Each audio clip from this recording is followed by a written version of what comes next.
সারাটা জীবন করতে থাকেন, দেখবেন একদিন দিতে পারেন নাই, সে আপনাকে চিনবে না।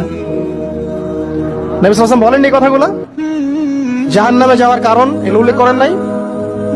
কিসের আত্মীয় আর কিসের আপনজন আর কিসের অফিসের বস আর কিসের কি, সবাই সবার স্বার্থ নিয়ে পড়ে আছে। শুধু একজন সত্তা আপনার কাছে স্বার্থ চায় না, সে কে? আল্লাহ পাক। এটা যদি বুঝতে পারেন তাহলে দেখবেন মনটা আল্লাহর দিকে নরম হয়ে যাবে। মানুষকে আবেগ দেখা কি লাভ? মানুষ আপনার চোখের পানির মর্ম বুঝবে? মানুষ কি মানুষের চোখের পানির মর্ম বুঝে? আপনার পিতা যদি মারা যায়, আমার কাছে এসে দোয়া চান কান্নাকাটি করে, আমি দোয়া করতে পারবো, কিন্তু আমি কিন্তু আপনার ফিলিংসটা বুঝতে পারবো না। আপনার অনুভূতি কে বুঝতে পারবেন? আল্লাহ পাক আপনার ঘাড়ের রগের চেয়েও কাছে আছেন। সুবহানাল্লাহ।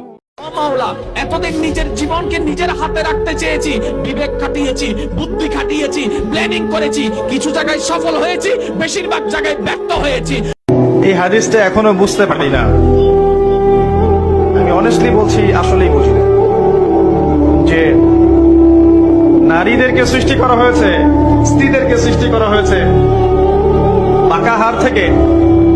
তাদেরকে জোর করে সোজা করতে যেও না, তাহলে ভেঙে যাবে, আর ওই অবস্থায় ছেড়ে দিলে তারা বাঁকাই থেকে যাবে। উত্তম নসিহতের মধ্য দিয়ে তাদের সাথে চলতে হবে। আল্লাহ, এর চেয়ে কঠিন কোন হাদিস আমার জীবন